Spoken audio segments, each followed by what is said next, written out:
नमस्कार मित्रों, एक बार फिर से स्वागत है आप सभी लोगों का। लैब असिस्टेंट की हम बात कर रहे थे, प्रयोगशाला सहायक की बात हो रही थी।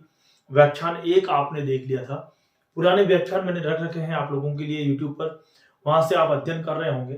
लेकिन जब बात अपन नए व्याख्यान 2022 की करूं, तो नए व्याख्यान के लिए मैंने पिछला जो व्याख्यान 1 है, यानी कि जो मेरा लेक्चर 1 है, उसमें मैंने विटेकर के बारे में पंचजगत अवधारणा के बारे में बात करी थी। मोनेरा, प्रोटिस्टा, कवक, प्लांटी और एनिमेलिया की मैंने बात करी थी। कुछ बिंदु थे जिनको हमें समझना था, इनके बारे में मैं चर्चा कर चुका हूं आप लोगों के साथ में। आज की कक्षा में हम इन्हीं से जुड़े हुए कुछ पहलुओं की बात करेंगे, कुछ बिंदुओं की बात करेंगे।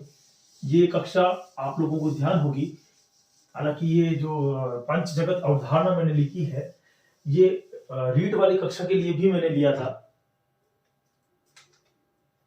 यहां पर कुछ बिंदुओं की अपन बात करेंगे। इसमें आएगा मोनेरा, प्रोटिस्टा, कवक, प्लांटी और एनिमेलिया। हमारे सिलेबस में जो शब्द दे रखा है, वो शुरुआती शब्द दे रखा है शैवाल। हमने शैवाल को समझने के लिए ये पूरा वर्गीकरण लिया कि आखिरकार शैवाल कहां पर आता है, क्या उसकी स्थिति है शैवाल की, ये देखने के लिए हमने लिया। अब शैवाल जो है वो हमें पता पड़ेगा कि प्लांटी के अंदर किस तरह से वो उपयुक्त रूप से बैठ रहा है। आने वाले समय में हम इसको पढ़ेंगे, पूरा का पूरा प्लांट अलग लेंगे, उसमें एनिमेलिया को अलग लेंगे, उसमें जंतुओं का वर्गीकरण करके देखेंगे। वो पूरा हमारे पास में एक भाग रहेगा। आज की कक्षा के अंदर हमको जो पढ़ना है वो है मोनेरा, यानी मोनेरा क्या है। उसके बाद में प्रोटिस्टा, फिर आएगा कवक और यानी कि फंजे वाला, और फिर आएगा प्लांटी और आएगा एनिमिया। हर एक टॉपिक को बड़े आराम से और बहुत ही आराम से समझना है। हमें कोई जल्दी नहीं है, हमें ऐसा कुछ भी नहीं करना है कि सिलेबस खत्म करना है। हमें हर चीज को समझना है और आप लोगों तक मेरे पास में जो कुछ भी छोटा मोटा ज्ञान है आप तक पहुंचाना है। अब आप लोगों से एक उम्मीद करते हैं कि आप अपने मित्रों तक इसे पहुंचाने की कोशिश करें। दोस्तों, क्या होता है कि जैसे दूसरे इंस्टीट्यूट बने हुए हैं, वहां पर हमारे पास में एक दायरा होता है कि आपको इतनी क्लास के अंदर ये सिलेबस कंप्लीट करवाना है ना। लेकिन यहाँ पर क्या है, कोई दायरा नहीं है, कोई लिमिट नहीं है। आप जितना पढ़ना चाहे उतना पढ़ सकते हैं। उसके लिए आपको कुछ नहीं करना है, करना यह है कि अपने मित्रों तक इस चैनल को पहुंचाना है। क्योंकि मित्र जितने जुड़ेंगे, दोस्त जितने जुड़ेंगे, फिर हम लाइव सेक्शन में चले जाएंगे, फिर कुछ महत्वपूर्ण प्रश्नों पे अपन बात करेंगे। तो करेंगे कैसे, जब अगर हमारे सामने स्टूडेंट होंगे। कल्पना करो कि आप में से कुछ विद्यार्थियों ने मेरे से प्रश्न पूछा कि सर वैकेंसी कब आएगी। अगर यही बात भर भर के पूछी होती तो हम 4 जगह से स्रोत और जुटाने में लगते। यानी सीधी सी कहानी ये है कि आप अपने मित्रों तक इसे शेयर कीजिए ताकि वो मित्र भी जुड़े, जिनको अब हो सकता है कि आपको ये चैनल आसानी से मिल गया हो या किसी ने आपको शेयर कर दिया हो, लेकिन आपने अपनी जिम्मेदारी नहीं निभाई, तो वो व्यक्ति वंचित रह जाएगा जिसको इसकी आवश्यकता है। तो कहने का अभिप्राय यही है कि आप अपने मित्रों तक इसे शेयर कीजिए ताकि उनको भी पता लगे कि लैब असिस्टेंट के बारे में, प्रयोगशाला सहायक के बारे में, यहाँ पर भर्ती के बारे में पूरा का पूरा हमें एक साथ में बायोलॉजी का सारा सिलेबस मिल जाएगा, है ना। जो कुछ भी पढ़ रहे हैं अपन पाठ्यक्रम के अनुसार पढ़ रहे हैं। कुछ भाई ने मेरे को ये भी प्रश्न किया है कि सर इस बार सिलेबस चेंज हो जाएगा। हम उसकी चिंता क्यों कर रहे हैं जिसके बारे में 10% पता है। हम उसकी चिंता क्यों नहीं कर रहे हैं जिसके बारे में हमको 90% पता है। यानी कि ये पता है कि 11वीं कक्षा का जो पाठ्यक्रम है वो, और जो 12वीं कक्षा का जो पाठ्यक्रम है वो तो आना ही आना है। अब पेपर 200 नंबर का हो जाए, पेपर 100 नंबर का हो जाए, पेपर के 2 भाग हो जाएं, उससे कोई फर्क नहीं पड़ता। हमारे पास में फर्क ये पड़ता है कि हमने कितना कंप्लीट कर लिया है। समस्याओं को मत देखिए, समाधान को देखिए कि हमारे पास में समाधान क्या है। समस्या सब बताएंगे। महाभारत में श्री कृष्ण ने समस्या को नहीं देखा था, समाधान को देखा था। कि अर्जुन को यह बताया था कि जीतना है, बात ही खत्म है। तो अगर जीतना है तो उसके बारे में समस्या को देखना ही नहीं है। उसको उस समस्या अगर अपने पास में आई है तो उसे हल किस प्रकार करना है ये सोचना है। ये ऐसा हो जाएगा, नेगेटिव बातें ना करें, पॉजिटिव में जाए। इस चीज को थोड़ा सा अपन देखेंगे यार, अपने पास में कितना सिलेबस कंप्लीट कर लिया। अब कल्पना करो कि आप जो भी सिलेबस आपके पास में आया और उसमें अगर आ गया मान लो वर्गीकरण, अब जो कुछ कह रहे हैं कि नया जुड़ेगा शब्द आ गया वर्गीकरण, तो उस समय आपको विचार करने की जरूरत ही नहीं, क्योंकि पढ़ना तो प्लांटी का सवाल था। पढ़ना तो क्या था, प्लांटी के अंदर आने वाला सवाल पढ़ना था। हमने शुरुआत कहां से करी है, वर्गीकरण से करी। और चालू कहां से कर रहे हैं? मोनेरा से। विटेकर की पंच जगत अवधारणा, और इससे पहले भी द्विनाम पद्धति, त्रिनाम पद्धति, और उससे पहले भी जो ऐतिहासिक सत्य थे उनके शाश्वत सत्य के बारे में अपन ने बात की थी। यानी कि शुरुआत से हम उस चीज को ले रहे हैं तो घबराने की आवश्यकता ही नहीं है। सबसे पहले बात किसकी आती है? मोनेरा की। मोनेरा जो शब्द है, इन सब चीजों को एक बार अपन क्या करते हैं, थोड़ा बांट लेते हैं थोड़ा समझने के लिए, ताकि आसानी हो जाए आप लोगों को भी कि इनकी तुलना जो है वो अपन कर लेते हैं। विटेकर की पंच जगत अवधारणा थी।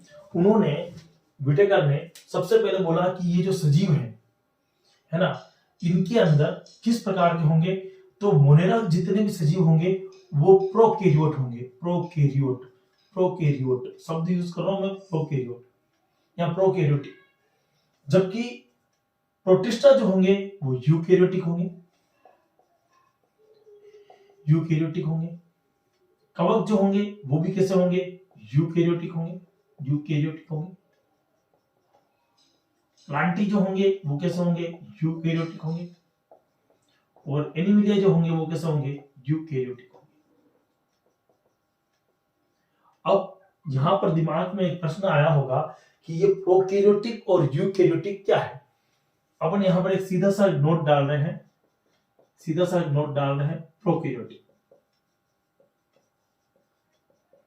एक विद्यार्थी ने मेरे से या साथी ने मेरे से पूछा था कि सर आप जो पढ़ाएं वो इस तरह से पढ़ाएं कि जिसे हम क्लास में पढ़ रहे हैं और सारे नोट्स बना लें। तो मैं वही पैटर्न यूज कर रहा हूँ, और वैसे मेरा पढ़ाने का तरीका भी वही है, तो आप लोगों को ठीक लगेगा। प्रोकैरियोटिक, प्रोकैरियोटिक किसे बोलते हैं? प्रो का मतलब होता है आद्य, और कैरियोट का मतलब होता है केंद्रक। जो आद्य केंद्रक की अपन बात करते हैं, आद्य केंद्रक की अपन बात करते हैं, वो किसमें आएंगे? प्रोकैरियोटिक। यानी कि ऐसे सजीव, ऐसे सजीव जिनमें केंद्रक पूर्ण विकसित नहीं होता,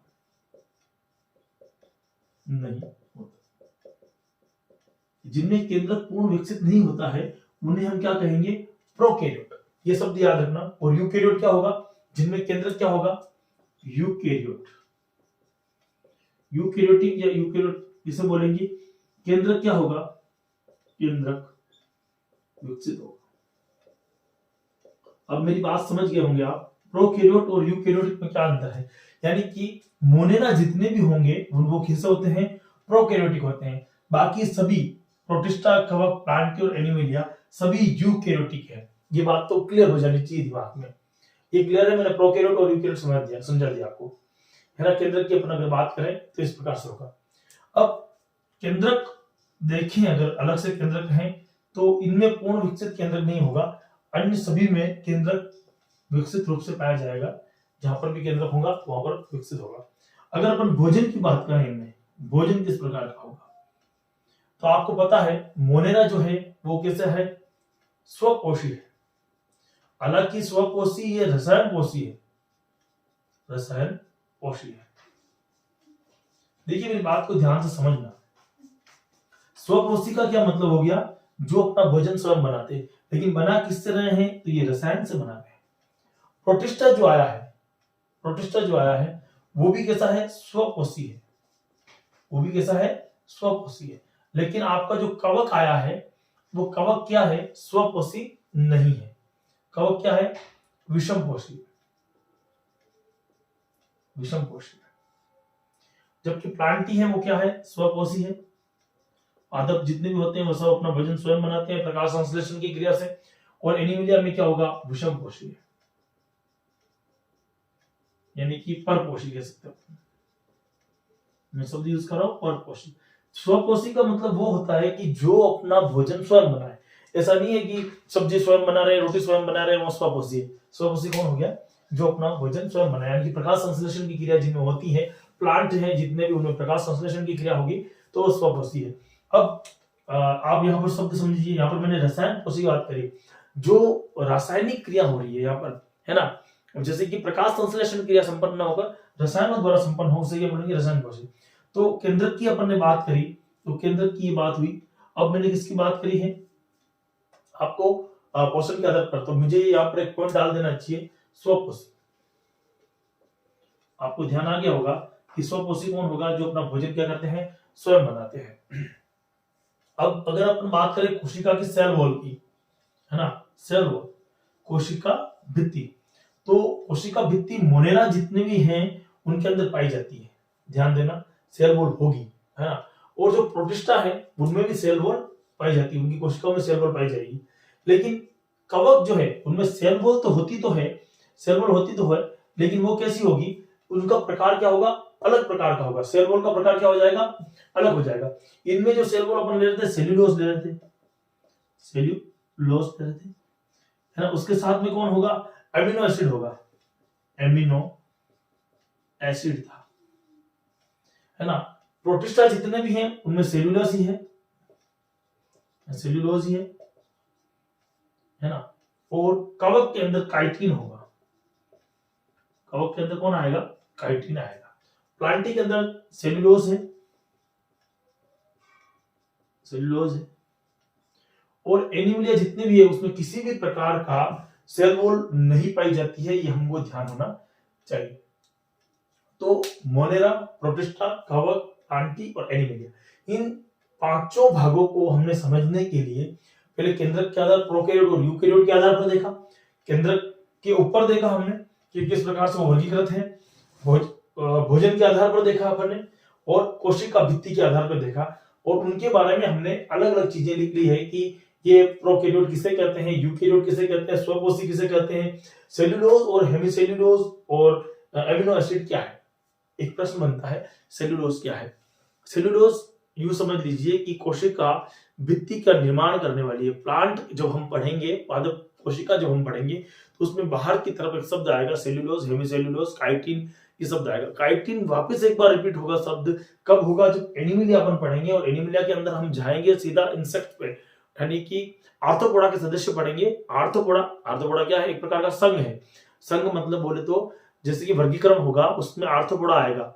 अकशेरुकी में दो प्रकार का होगा, कशेरुकी और अकशेरुकी।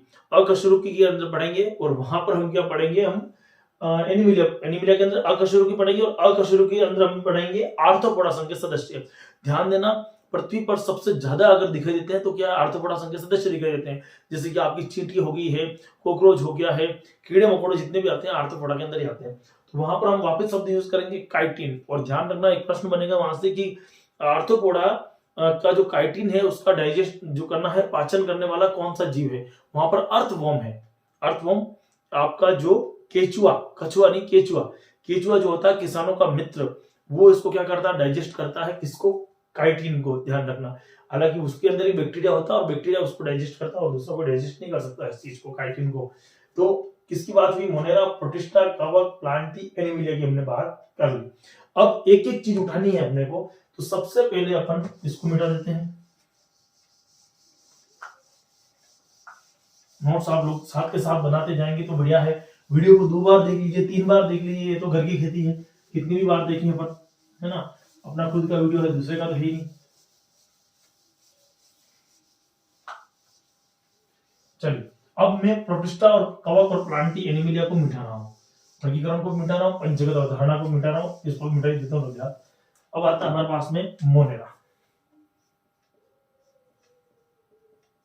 मोनेरा क्या आएगा, सभी प्रकार के सभी बैक्टीरिया, सभी बैक्टीरिया जो है अपन ने किसमें रखा है, मोनेरा के अंदर हमने सभी बैक्टीरिया को रखा है। ध्यान देने वाली बात यह है कि इसके प्रकार अगर हम बात करें तो मूलतः प्रकार होते हैं इसके 4। कितने प्रकार होंगे, और 4 प्रकार की हम बात करेंगे। पहला गोलाकार है, गोलाकार है।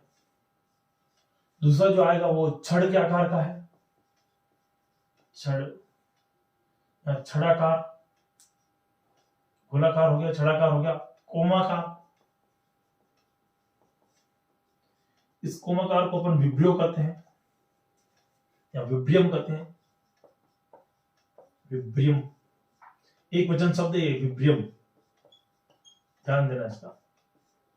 और अंतिम हमारे पास में आता है स्पाइरल, स्पाइरल। ये जो स्पाइरल है, ये शब्द जो स्पाइरल यूज कर रहा हूं वो आता है स्पाइरियम से।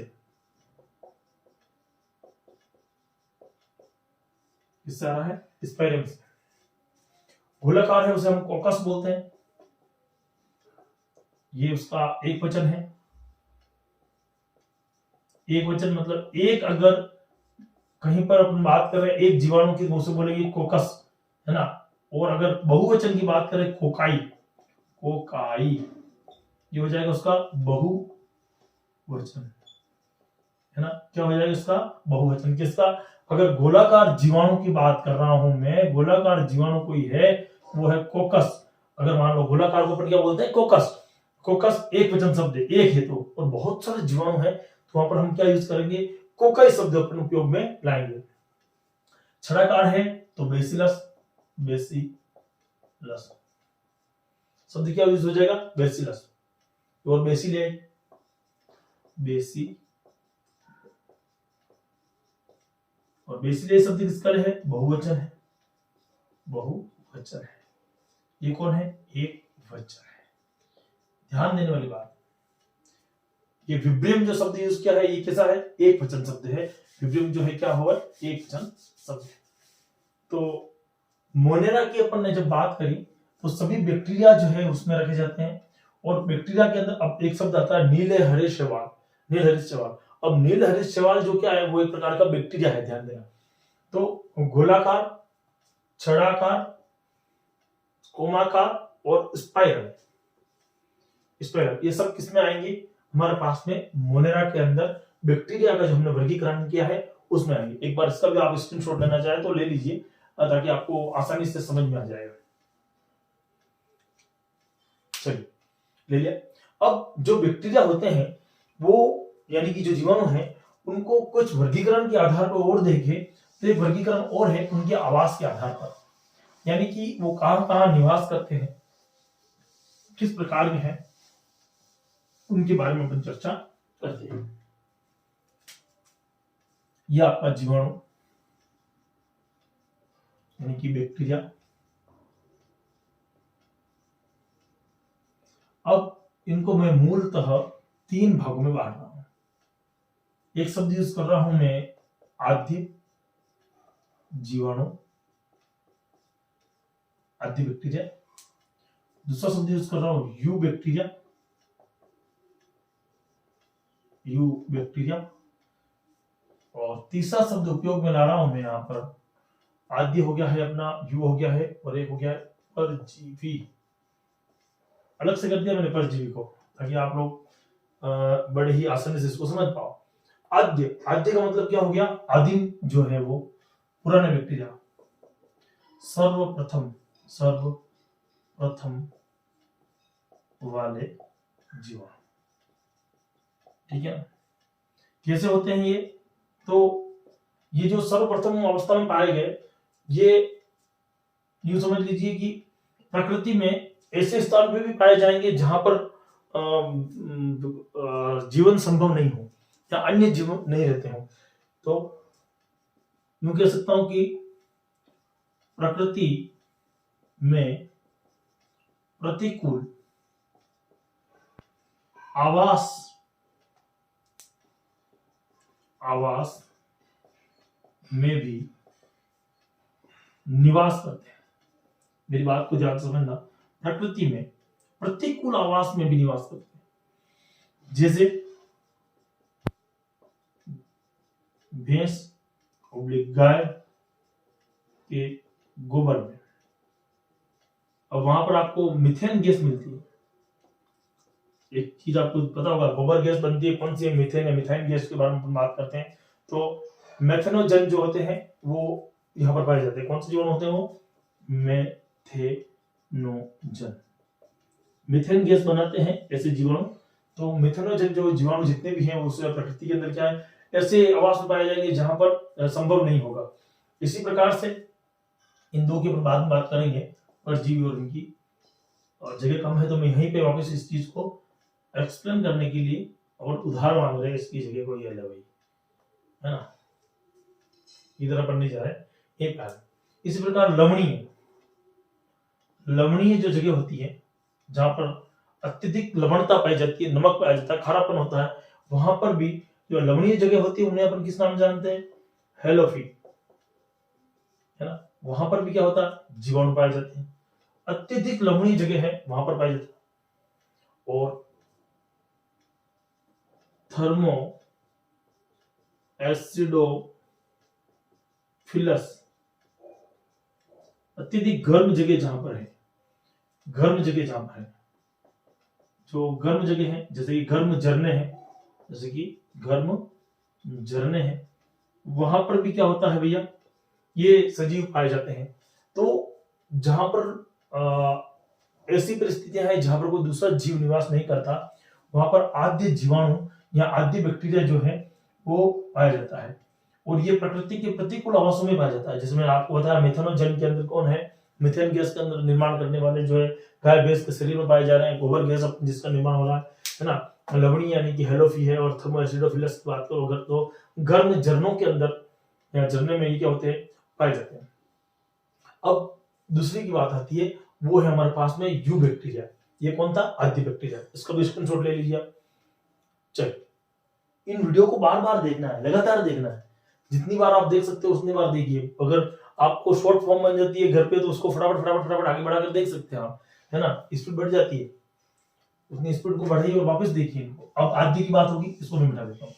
चलो, अब दूसरा कौन आता है हमारे पास में? दूसरा हमारे पास में आएगा यू बैक्टीरिया, है ना।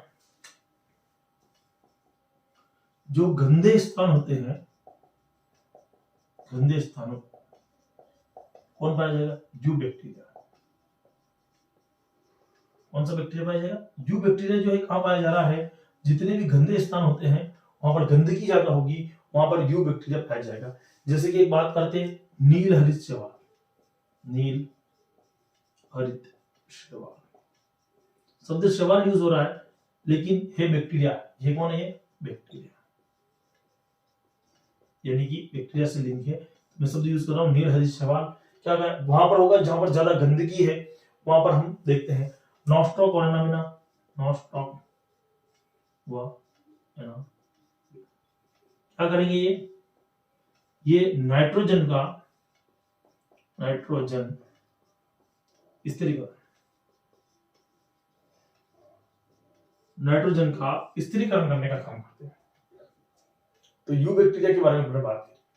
और अगर परजीवी की अपनी बात करें तो आपके दूध में, दही में, है ना, जो आप पनीर बनाते हैं पनीर में, और उसके साथ साथ में अगर ये तो इनसे हम लाभ के लिए अपन बात करें परजीवी के रूप में तो ये होते हैं। कुछ परजीवी के रूप में रोग कारक होते हैं जिनसे रोग उत्पन्न होता है। जैसे कि आप टिटेनस, है ना, टिटेनस रोग जो है वो उत्पन्न होगा। साइट्रस, है ना, साइट्रस रोग उत्पन्न हो जाएगा। निमोनिया है, प्लेग है, डिप्थीरिया है, ये सारे रोग आएंगे, है ना। याद रखना, न्यू कुत्ता करता है प्ले डीजे पे, हिंदी याद रख लेना, ये काम हो जाएगा। तो ये परजीवी है। इन सारे परजीवियों से रोग होता है। लिख देता हूं, निमोनिया का न्यू, है ना, याद रखना है। न्यू कुत्ता करता है प्ले डीजे पे, तो न्यू का निमोनिया, कुत्ता का कोष्ठ, ता का तपेदिक, टीबी जो होता है। न्यू कुत्ता करता है हेजा, प्ले प्लेग, प्ले करता है, न्यू कुत्ता करता है प्ले, प्ले से क्या हो जाएगा? प्लेग, है ना। और डीजे डिप्थीरिया। तो ये सारे सारे एक साथ याद हो जाएंगे आपको। लिख देता हूँ नियमों में, आगे बढ़ना है हालांकि अपने को, फिर भी लिख देता हूँ ताकि आप लोग समझ पाओ। हिंट लिख देता हूँ ताकि समझ में आ जाए। न्यू कुत्ता करता है प्ले डीजे पे, निमोनिया, कुत्ता का हो जाएगा कोष्ठ, को का हो जाएगा हमारे पास में कोष्ठ, ता का तपेदिक, करता है का हेजा, प्लेग, डिप्थीरिया और क्या चीज, ये आगे जाके पढ़ने हैं अपने को, सारा रोग के बारे में जानकारी अपने को लेनी है। तो मोनेरा के बारे में जो बातें थी जो हमको पढ़ना था, हमने आज की वीडियो के अंदर देखी। आज की पूरी क्लास मोनेरा पर टिकी हुई थी। आप लोगों ने मोनेरा को समझा होगा। जो बारीकियां हमें समझनी थी, मुझे लगता है मैंने आप लोगों के सामने रखी है। कुछ पॉइंट छूटे हों, कोई पॉइंट अगर रह गया हो आपकी दृष्टि में, तो कमेंट बॉक्स में डालना पड़ेगा, क्योंकि आप अगर कोई चीज बताएंगे उसके बारे में 10 चीजें हो सकता है नई ढूंढ के बता दूं आपको, तो और या फिर आप हमें 10 चीज नहीं बता दें, तो कोशिश आपको करनी होगी। उसके साथ में अगला जो टॉपिक चालू करेंगे वो टॉपिक आएगा प्रोटिस्टा। मोनेरा हो गया प्रोटिस्टा। इस टॉपिक के बारे में बात करें। ये व्याख्यान संख्या 3 होगी और कल की कक्षा के अंदर हम बात करेंगे। मैं कोशिश कर रहा हूँ लगातार वीडियो लाने के लिए आप लोगों के लिए। आप लोगों की तरफ से रुझान कम है, थोड़ा सा आप लोग इसको बार बार वीडियो को देखिए, समझिए, कोशिश कीजिए, मित्रों तक ले जाइए। जिस इंस्टीट्यूट में आप पढ़ रहे हैं उनको समझाने की कोशिश कीजिए, दिखाइए उनको। हो सकता है कि आपको वो वीडियो अच्छा लग जाए, समझ में आ जाए, कोई कंफ्यूजन हो जो मेरी वजह से सोल्व हो जाए, ये मेरा भाग्य होगा। और अगर आप इस तरह से करते हैं, अपने मित्रों तक शेयर करते हैं, तो फिर रही बात चैनल को सब्सक्राइब करने की, वो देखो आपका मत और विवेक है। मैं ये नहीं कहता हूं कि आप इसे सब्सक्राइब कर लीजिए। ये चैनल हमने यूट्यूब पर इसलिए बनाया है कि आप लोगों तक मेरी कोई बात पहुंचा सकूं। हो सकता है मुझे कुछ समझ में आ रहा हो या समझाने का तरीका हो जो आप तक पहुंच सके, तो मेरा पहुंचाने का जरिया आप लोगों तक हो, ये हमारा रहेगा। लेकिन अगर आपको लगता है कि ये उपयोगी है और ये काम आ सकता है, तो सब्सक्राइब कर लीजिए भैया, कहाँ फर्क पड़ता है। और रही बात लाइक की, तो देखो वीडियो में अगर दम होगा तो लाइक आप वैसे ही कर देंगे। और सबसे महत्वपूर्ण काम मैं कहता हूं जो आपको करना है, वो अपने मित्रों तक शेयर करना है। लाइक करना कोई फर्क नहीं पड़ता है, सब्सक्राइब करना कोई फर्क नहीं पड़ता है, लेकिन फर्क एक जगह पड़ता है, मित्रों तक छोड़ना नहीं है ना। क्योंकि हो सकता है उनके पास कोई और बेहतर चैनल हो, वो कहते हैं नहीं नहीं नहीं नहीं, ये हिंट्स विंट्स को छोड़ो, ये चैनल और बढ़िया, आप ये बढ़िया सा। तो अपने मित्रों तक आप ये भेजोगे तब पता चलेगा कौन सा बढ़िया है। कोशिश आप भी कीजिए, कोशिश हम भी करेंगे, कुछ नई चीज लेके आप लोगों के सामने आऊंगा। प्रोटिस्टा के बारे में हम बात करेंगे कल अगली क्लास के अंदर। तब तक जय हिंद, जय भारत।